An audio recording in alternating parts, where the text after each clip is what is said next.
For centuries, felling a single massive tree took 2 men, an axe, and an entire day of brutal sweat. Then came the machines, steel monsters that could rip a 30-inch tree from the earth in 8 seconds, strip its branches like a banana peel, and cut it into perfect logs before the next one was even targeted. These weren't science fiction, they were real, rumbling beasts that erased an entire profession. Here are 10 old harvesters that ended the lumberjack era forever. Number 10. Timberjack 200 series. The story of mechanized logging really begins in 1962 with a machine called the Timberjack 200 series skidder.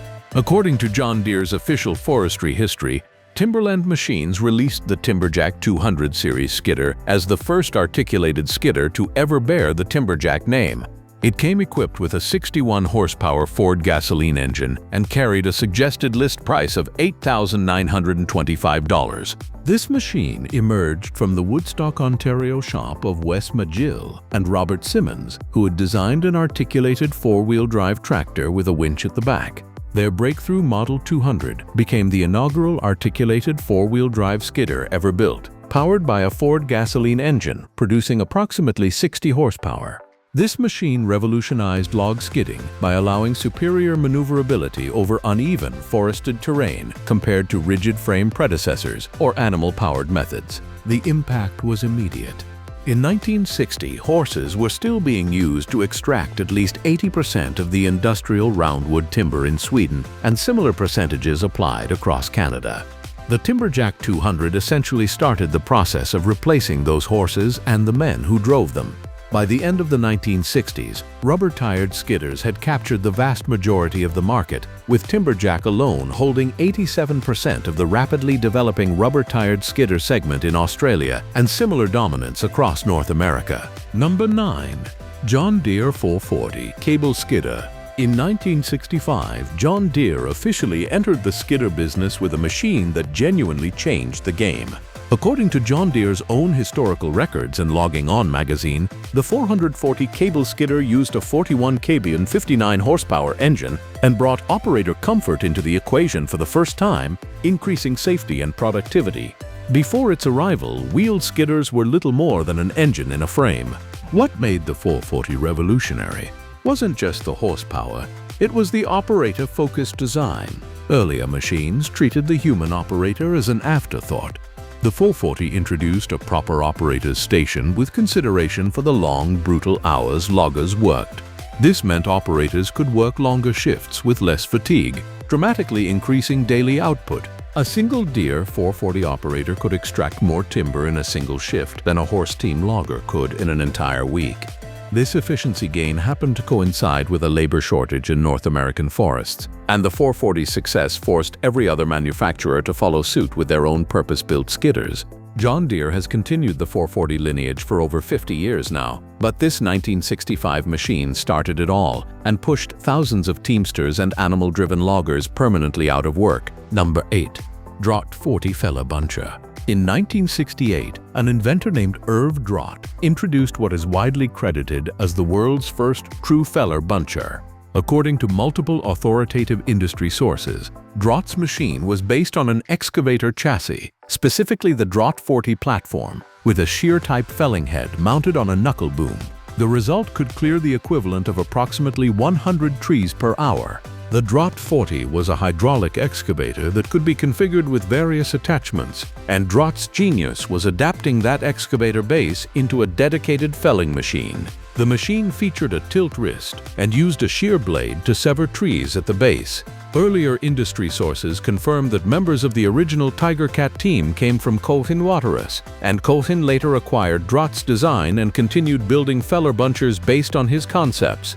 To put the Drott's productivity into perspective, a skilled chainsaw operator was considered productive at felling 30 to 50 trees in a long workday. The Drott 40 feller buncher could match that in 30 minutes. The machine wasn't perfect. Operators recall it as having so many pedals and switches they had to consult a diagram every time they ran it. But the productivity was undeniable, and within 5 years of Drott's invention, every major heavy equipment manufacturer was racing to build their own feller bunchers. Number 7. Koehring Shortwood Harvesters. Between 1969 and 1975, Koehring Waterous of Brantford, Ontario, built approximately 170 to 175 units of one of the most ambitious logging machines ever attempted, the Koehring Shortwood Harvester. According to verified industry sources, this beast cost $125,000, stood 21 feet high, contained 42 hydraulic cylinders, 13 hydraulic pumps, and over a mile of hydraulic hoses. The empty weight exceeded 90,000 pounds. The Shortwood Harvester was the most advanced piece of forestry equipment of its era. It performed the role of feller, processor, and loader all in one massive machine. Designer Ken Harrison, who later moved to Tigercat, put together a 1977 promotional film showing the machine in action.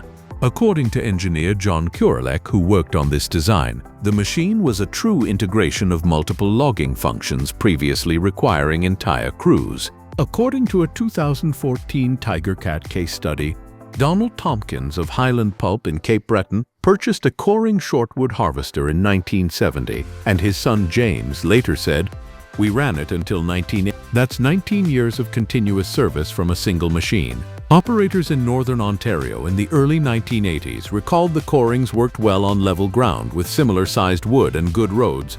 Each Shortwood harvester replaced the daily output of approximately 15 to 20 lumberjacks, and the 170-plus machines built effectively erased thousands of jobs across North America. Number 6. Hydroax 411. In the 1970s, inventors Carol Nelson and Len Vicina pioneered the first hydrostatic wheel-type feller buncher, known as the Hydroax model. According to documented industry sources, they adapted earlier land-clearing mowers for timber felling, enabling faster tree cutting and bunching without manual chainsaws. This innovation marked a significant departure from labor-intensive methods. The original Hydroax line evolved into named models like the 311, 401, 501, and 601, with the early Hydroax 401 becoming the workhorse of the southern United States pulpwood industry. These were rubber-tired, drive-to-tree machines that could roll right up to a tree, grip it, shear it, and stack it. Verified industry records show 1985 Hydroax 3-1 units running John Deere engines on 23.1 by 26 tires, and the 501 used a 152 horsepower Cummins 5.9L diesel engine with four-wheel drive. The Hydroax revolution was about speed and accessibility. Earlier track-based feller bunchers were slow to relocate between work areas. The Hydroax could drive itself on rubber tires at significant road speeds, dramatically reducing transport costs and enabling smaller logging operations to mechanize. By the late 1970s, the Hydroax had become so dominant in the southern pulpwood industry that the company eventually had to expand its salvage operation to over 13 acres of dismantled Hydroax bunchers, which gives you some idea of how many were sold and how completely they replaced manual chainsaw operations. Number 5. Timberjack 1070. Harvesters. By the early 1990s, logging had already begun shifting toward full mechanization, but one machine helped push that transition into overdrive, the Timberjack 1070 harvester. Built by Timberjack, which would later become part of John Deere, the 1070 wasn't just another forestry machine. It was one of the first truly refined, mass-adopted single-grip harvesters that could do everything in one smooth operation. Unlike earlier experimental machines, the 1070 was designed from the ground up to be practical, reliable, and productive in real-world forests. It ran on a powerful diesel engine in the 150-170 horsepower range, paired with an advanced hydraulic system that allowed precise control of the harvester head. That head could grab a tree, cut it at the base, strip off the branches, and cut it into measured logs, all without the operator ever leaving the cab. What made the Timberjack 1070 stand out was its balance. Earlier machines were either too complex, too unreliable, or too specialized. The 1070 hit the sweet spot. It was versatile enough to work in thinning operations and clear cutting, and rugged enough to survive harsh northern logging conditions in places like Canada, Sweden, and Finland. Inside the cab, things had also changed dramatically. Operators now sat in climate-controlled environments with joysticks and computerized controls. Instead of brute force and physical exhaustion, logging became a precision job. The onboard computer could measure log lengths and diameters in real time, optimizing every cut for maximum profit. The impact was massive. A single Timberjack 1070 operator could do the work of an entire crew of chainsaw loggers, with far greater speed and consistency. Logging companies quickly realized they could reduce labor costs while increasing output, and machines like the 1070 began spreading rapidly across global forestry operations. By the mid-1990s, harvesters like the 1070 had become the industry standard. The traditional image of a lumberjack with a chainsaw was fading fast, replaced by operators sitting behind glass, controlling multi-ton machines with fingertip precision. If the earlier machines started the mechanization revolution, the Timberjack 1070 is what completed it, turning logging into a fully industrial, highly efficient process that left very little room for manual labor. Number 4. Lokomo 909 Forwarder. According to John Deere's own historical records of the Joensuu factory in Finland, forest machine production at that facility started with forwarders in 1973, and the legendary Lokomo 909 became the foundation of an entire dynasty. The Lokomo 909, 90-19 and 39 models of the 1970s and 1980s are remembered as the pinnacle of forest machine technology in their day. The Lokomo 909 represented something profound. Even after a tree was felled, it once took an army of men to drag, load, and transport timber out of the forest. The Lokomo eliminated this entirely. With self-loading hydraulic cranes and powerful articulated drive systems, a single Lokomo operator could collect, load, and transport timber that previously required teams of horses, sleds, and dozens of laborers. The Lokomo 909 was followed by the larger Lokomo 933, which along with the Koehring 8535 became the top-of-the-line forwarders for heavy hauling work. Annual output at Joensuu initially ranged from a few dozen to as many as 100 units. By the time the Lokomo 909 evolved into its successors, an entire generation of Finnish lumberjacks had been replaced. The Joensuu factory has now produced over 35,000 forest machines, and the legacy traces directly back to the original 909. Number 3. John Deere 743 Tree Harvester. In 1977, John Deere unveiled the 743 tree harvester, and according to John Deere's own historical records, this machine combined the speed of rubber tires with the reach of a boom, allowing operators to harvest 2 trees a minute. The 743 paved the way for today's modern harvesters. 2 trees per minute meant 120 trees per hour. A traditional chainsaw operator, working in optimal conditions, might fell 30 to 50 trees in a day. The 743 could outpace a crew of 10 experienced lumberjacks, while requiring only 1 operator. The Forest Engineering Research Institute of Canada published a longer-term data collection study on the 743 in 1981, documenting its productivity, costs, downtime, and ergonomic performance across 2 operations. A first-hand account from a Quebec operator's son, posted on heavy equipment forums, describes how his father purchased the John Deere 743A in 19. They started operating the machine 24 hours a day, 5 days a week, with 2 operators working 12-hour shifts. He described it as a revolution at the time because people were cutting trees with chainsaw at this time. The machine had air conditioning, though it broke down quickly.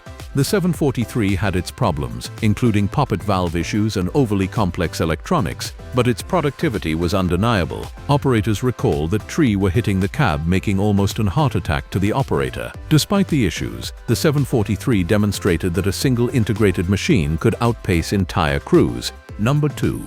Mini Brunette 678. In 1978, Swedish inventor Lars Brun unveiled the legendary Mini Brunette, the first modern 8-wheeled forwarder with a roof-mounted crane. According to a Forestry Journal tribute published after his death in 2022, the original Brunette was built on a Volvo BM350 farm tractor with a 41 kW engine. The front axle was removed and a rear load-carrying chassis was attached, with a Hiab 177 hydraulic grapple loader designed for trucks. The Mini Brunette 578F became so successful that Oso was persuaded to purchase the company in 1983, continuing development as the 578 and then the 678 throughout the 1990s. According to Nuhan GmbH, the official German distributor, in 1980 they began distributing the Brunette Mini 578F, the first 8-wheel forwarder with pioneering technology including track runners, hydrostatic drive, fully locking differentials, and crane work possible in front of the machine, all produced in series. From 1980 to 1992, Nuhan alone sold 342 machines of this type in Germany. The Mini Brunette 678F Turbo replaced the 578F at the end of 1982. Storm Wiebke caused massive forest damage in Germany in 1990, and forestry mechanization really took off, with Nuhan selling over 90 new machines that single year. The Mini Brunette curb weight was 7.7 tons, with a short wheelbase, a crane that could be used around the entire tractor, and loading stability independent of the load size. It was the first environmentally friendly forwarder featuring 8 wheels and a lighter footprint, able to cope with peaty conditions where horses, men, and traditional skidders simply couldn't operate. Number 1. SP Maskiner Single Grip Harvesters. The crowning achievement of the 1960-1990 harvester revolution came from a Swedish company called SP Maskiner. According to Wikipedia's documented forestry sources, the first single-grip harvester head was introduced in the early 1980s by SP Maskiner.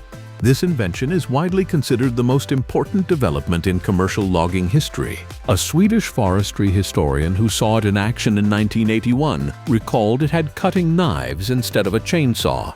As an operator of 2-grip harvesters at the time, he wrote, "I must confess that I didn't believe in this new concept at all. I just couldn't imagine that large trees could be completely processed in the crane tip.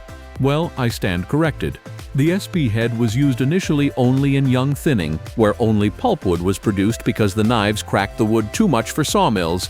What made the single-grip harvester so revolutionary was elegant simplicity. Earlier 2-grip systems were complex jungles of buttons, relays, and cables. A single-grip head could fell a tree, then while still gripping it, swing the trunk horizontally and feed it through delimbing knives while simultaneously bucking it into precise log lengths. One head, one operator, one continuous motion lasting just 30 to 60 seconds per tree. The economic impact was staggering. Operators controlled all functions from a single climate-controlled cab. A control computer tracked length and diameter of every tree cut. Modern harvesters following the SP design can now cut trees up to 900 millimeters or 35 inches in diameter on vehicles weighing up to 20 metric tons. By the late 1980s, chainsaws had more or less left Swedish forestry, replaced by single-grip harvesters and forwarders. According to Finland's Metsähallitus historical records, by 2003, harvesters were used in around 95% of fellings in Finland. SP Maskiner's invention, more than any other single machine, ended the centuries-old lumberjack profession across Northern Europe between 1980 and 1990. So that's it for today. If you like this video, then please hit the like and subscribe button for more videos. Thanks for watching.